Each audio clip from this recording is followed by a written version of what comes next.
Hi everyone, it's Becky here. So welcome to another new video on my YouTube channel. And today I am walking around Atwater metro station. So around the inner streets, we have these heritage buildings. And I'm just walking down the street and I found this cafe. It's called Shaughnessy Cafe. And just walking down the stairs. So every cafe has their own special personalities. So here's this one. It's kind of like a little garden over here. Very cute little plants. And yeah.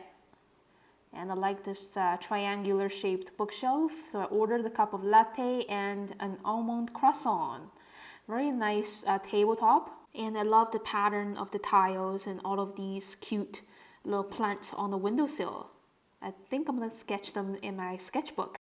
So before I sketch the tabletop and the windowsill behind, I want to include my latte and croissant in this sketch. So I begin with the mug, the outline, and the handle. I love drawing the bubbles on the surface of my latte. And also this cute little fern shape. Yeah, the left and the right side. So there's so many aesthetics in everyday items. So in my personal opinion, I think that we can never realize the real beauty in everyday things unless we start drawing them. So through the process of drawing, we're really forcing ourselves to see all of the details. So if I'm not drawing and I'm only looking at the thing in front of me with my biological eyes, that's not really seeing. Yeah, so the process of drawing and painting is really deepening my connection with the life world. So that was the first layer for the latte surface. It's a nice blend of cadmium yellow and lemon yellow. Now, second layer, wet into wet, is a mix of orange and burnt sienna. Yeah, so as you can see that these two colors are merging very nicely together. I'm also using dotting brushstrokes to show the bubbly texture, and another layer of more intense brown around the edge, and painting the little blue dish underneath the mug, leaving little streaks of shine to show that it's really ceramic. So a white cup is never just perfectly white, so I really have to slow down and really sense the nice bluish and purplish gray reflected onto this white surface. Yeah, just purplish and bluish gray that I mix with magenta, blue, and green together. And now I'm drawing my croissant after a few bites, starting with the outline. After the outline, I'm drawing these nice organic shapes of almond chips, connecting one little shape after another. Yeah, this is a very meditative drawing process. So if I get another almond croissant, it won't have exactly the same surface of almond chip pattern again. So nothing in the world look exactly the same. So when we're drawing the same things, it's never just repetition, it's always different.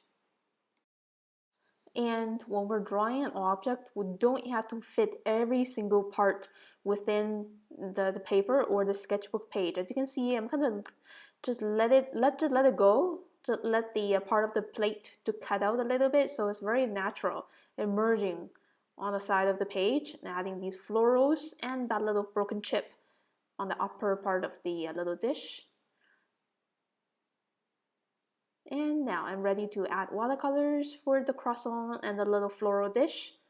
Again, just wetting the area first with clear water so colors can spread out very smoothly. First layer is always the lightest. For pastry items, pretty much all the time, it's like this mix of cadmium yellow and lemon yellow diluted with a lot of water. Second layer is a mix of orange and brown or burnt sienna. Yeah, just wet into wet, mostly around the edge of the croissant, using little choppy brushstrokes to skip around the lighter colors of the almond chips. And for the next layer, I'm just adding on pretty much just pure burnt sienna around the very outer edge. Yeah, so for most pastry items, The outer edge usually contains the darkest tones of brown. Yeah, and yeah, so for most pastry items, the mid and darker tones are around the outer edge. The middle part, the belly area, is just a light. I'm just leaving that as the first layer. So yeah, this almond croissant that looks more vibrant with layers of colors, and I just added bit of bluish gray shade for the white ceramic dish and magenta for the little flowers. A little more shadow around the edge of the croissant. So I like to mix my own lively gray with ultramarine blue, magenta, and green. Alright, so after the sketch, it's time to treat myself with a croissant and latte. The almond croissant is really good. I haven't had a nice croissant in a while. And now I'm ready to sketch the set of plants on the windowsill in front of me and the table pattern. Yeah, so before I start putting ink line on paper, I like to use hand gestures to kind of form a mental image in my head about the placement of each of these plant pots. And starting with the largest one right in front of me. So when sketching a scenery, I think it's always a good idea to start drawing the largest object first, so you know that the rest of the objects won't be too big once the largest thing is set in place. So now just drawing these very organic shapes of leaves and veins sticking up and also sticking out of the pot. Yeah, just following what I see, trust what I see. A lot of interesting curves. Yeah, so I think this is an aloe plant, and inside we do have these little dots inside each of these little leaves. Yeah, so when drawing plants with overlappings, I like to draw the leaves that's not being covered by any other leaves or anything else first. And then I'm adding these leaves in between and also behind it, okay? So when drawing almost anything, draw the parts that's not being covered first and then draw in between and behind. Yeah, so that's the trick of drawing directly with an ink pen without using a pencil and then erasing. So no erasing, there's always tricks. Okay, so now after that, I'm drawing this pot kind of overlapped by this aloe plant. So just drawing the little veins first and then adding these chubby leaves on both sides of the vein, and same for the next one. Yeah, I think that's pretty much it for that plant. It doesn't have that many little plants in there. And now moving on to the third flower pot. Always starting with the opening. Around the opening, there's a bit of overlapping. So if you have overlapping lines, that's fine. This is like sketching. Overlapping actually adds more interest.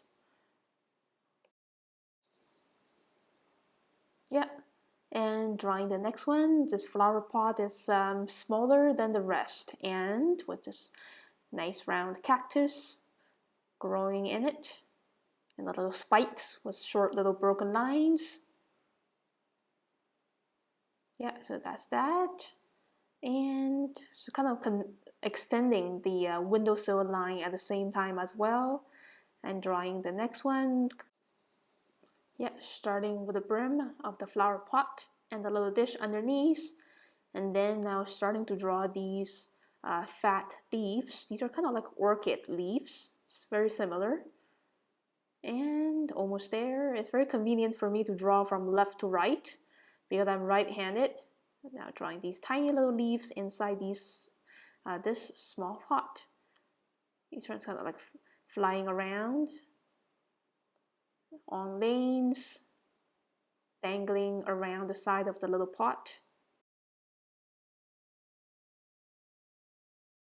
Okay, now moving on. I'm drawing the lines of the windowsills and also the window frames behind and in between each of these flower pots.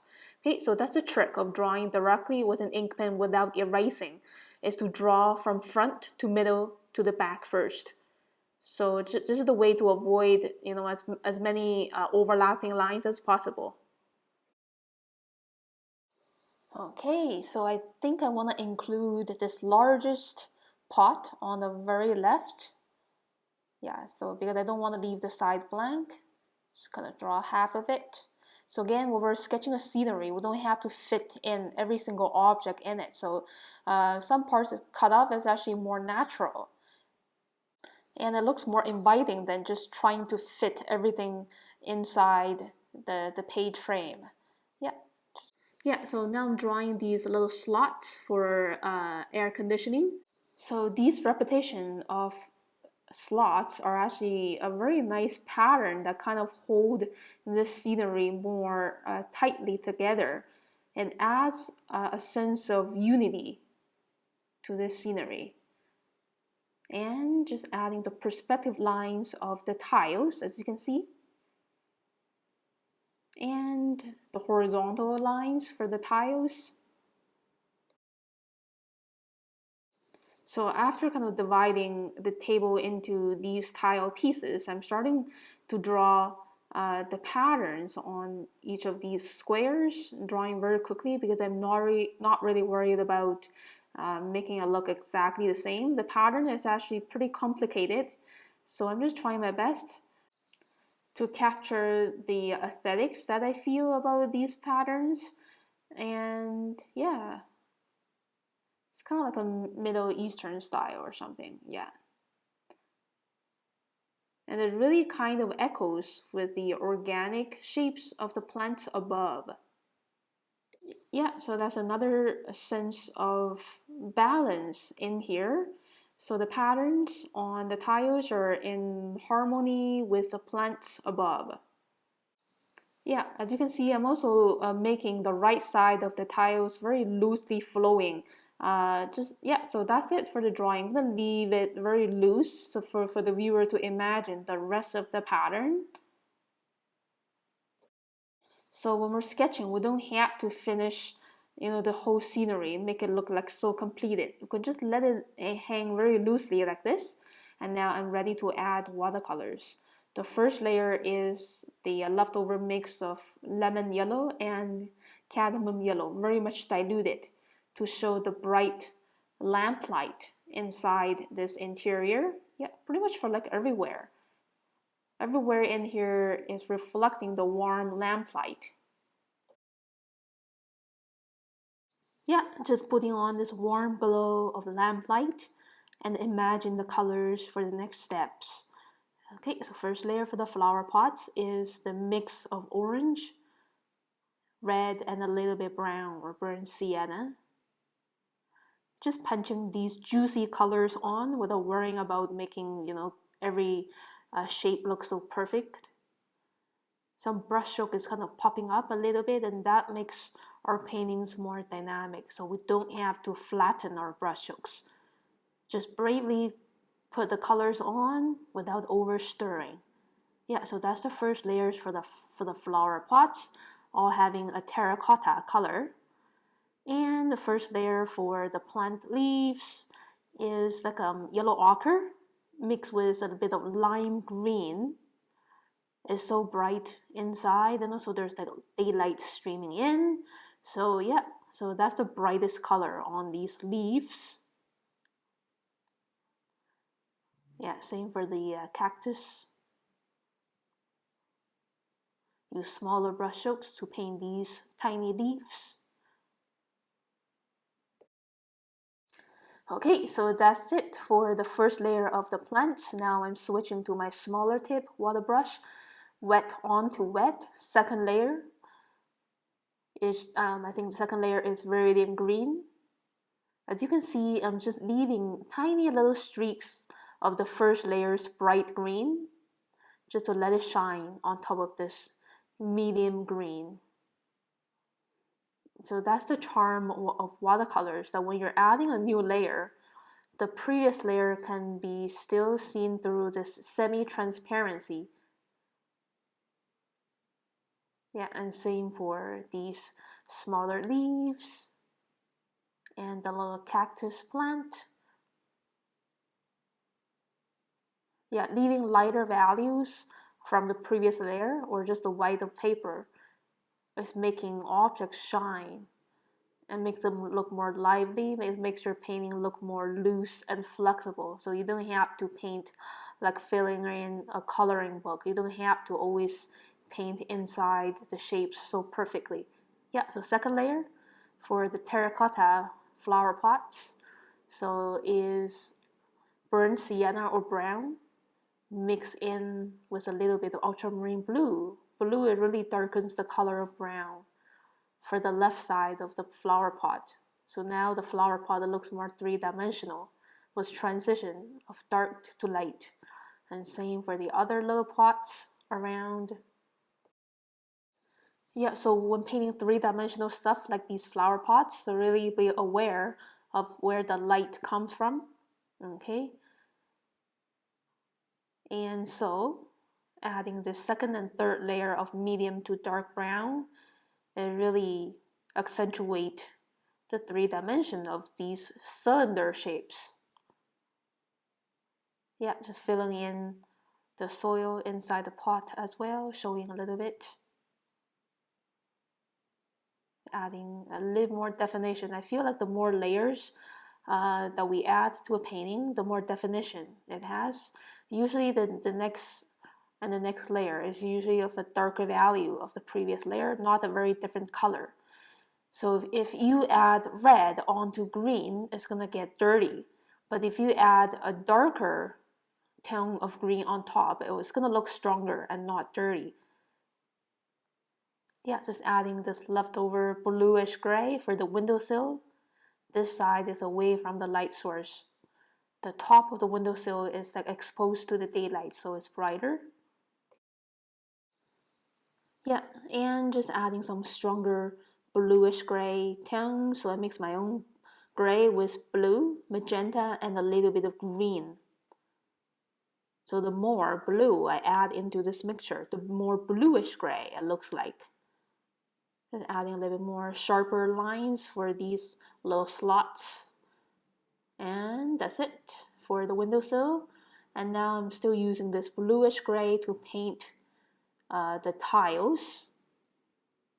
Is the color around the floral shapes. So it's a little bit tricky. So again, we don't have to treat this like doing a coloring book. So you don't have to color perfectly inside or away from other shapes. So just relax, punch on these colors, use different pressures depending on the space. And so when you're using different pressures with your hand, punching the colors on, you're going to have very nice textures created by the brushstrokes. Yeah, so some parts the value is a little bit stronger and other parts is a little bit weaker. So yeah, so it's not flat. It's really more dynamic. Just adding a little bit of this gray for the bars over the window right there. Yeah, just keep adding this on. I feel like this tile should be even more stronger. Yeah, the gray tone is stronger in certain areas because of shadows.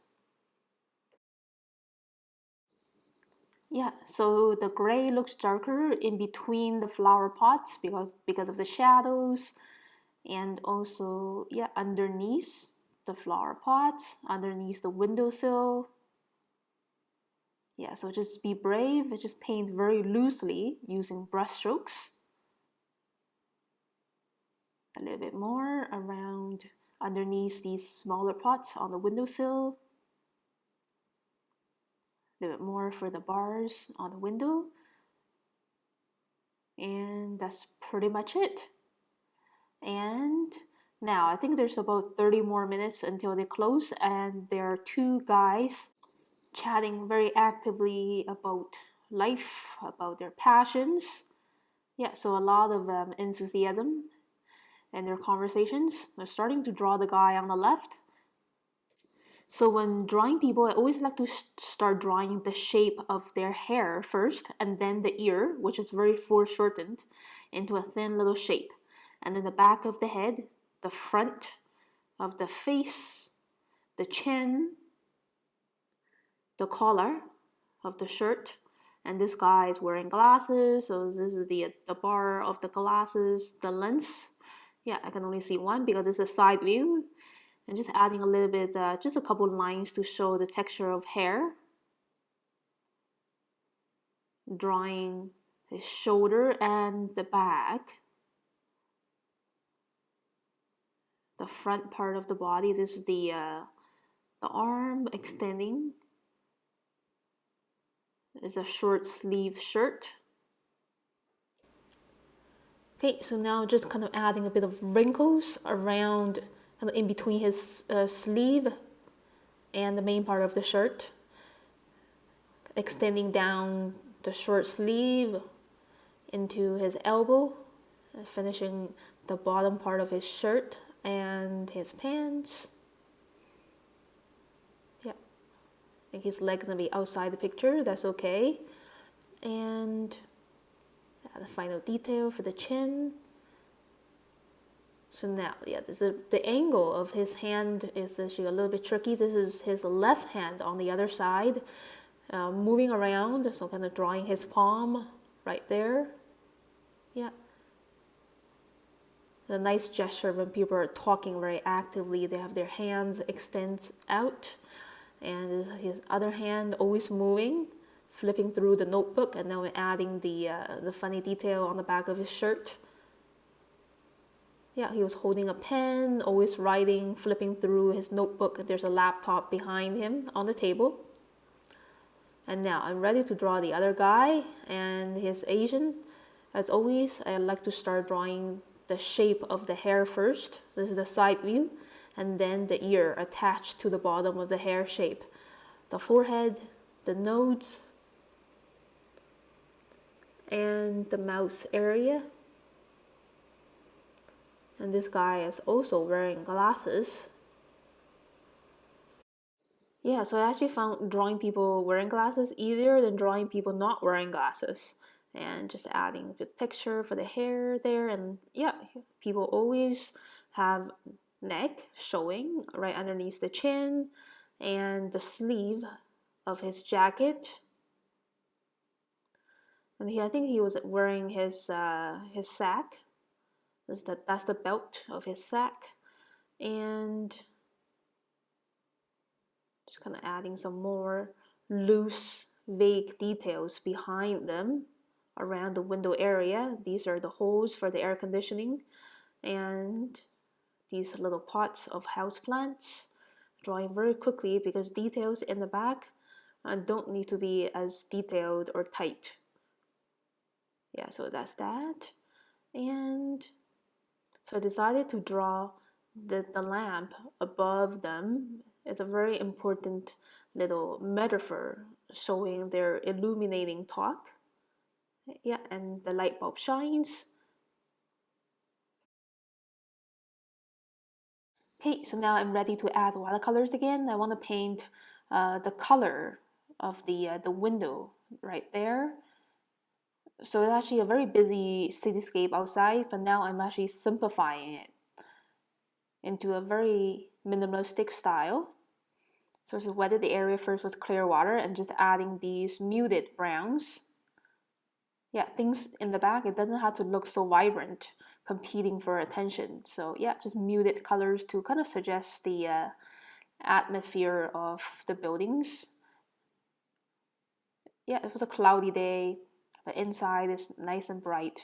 Just added lemon yellow for the light bulb there, and start painting this guy's shirt. It's blue with a little bit of a darker shade underneath. I think he was wearing jeans. And just using black to paint this guy's shirt. Yeah, most people these days in the modern world, they like to wear dark colored shirts, jackets, and other outfits. Yeah, so painting loosely is really gives more movement to anything that we paint, especially for these people. They're not static. They were like talking and moving very actively. So my brushstroke is kind of showing their body movement. It helps. And the skin color, I mix my own skin color with orange and a little bit of red, diluted with a lot of water. So it looks like this nice skin color. It's orange and red, diluted for the skin. And for the hair is like a raw umber or dark brown. And blending in a little bit black as the color of their hair. Yeah, so hairs do have like kind of transitions of light and shade, depending on where the light source comes from. So back of that guy's head, the bottom is actually a dark black. And yeah, just kind of keep observing and feeling the colors that I see in front of me. It's good that they're actually staying for a long time and not leaving, so I can get the colors even more accurately. Painting the little plants in the back with leftover greens. So people's outfit is always dynamic. There are always areas that pops up and also areas that also sinks down, also loose fabric wrinkles. So now just adding these darker shades of blues and grays. There's actually black. Sometimes I do use black because there's so many bluish grays around in that environment. Yeah. So that's pretty much it for these two people and their background. So finally, I want to use a bit of black to paint these tiles. I feel like these tiles could look even more stronger. Yeah, it needs a bit more contrast. So sometimes I do use black depending on the situation. Yeah, so here's the look of my finished sketch. I had a really good time today having my cup of coffee and a treat, an almond croissant, and yeah, it was a lovely environment in here. Yeah, so these two guys are still here when I finished my sketch. So they were really good models. So thank you so much for watching this video, everyone. If you like it, please click like and leave me a comment below. Subscribe to my channel for weekly updates. So I try my best to update the channel 2 times a week. Yeah, it's a really nice little community here. See you next time, everyone. Have a great day.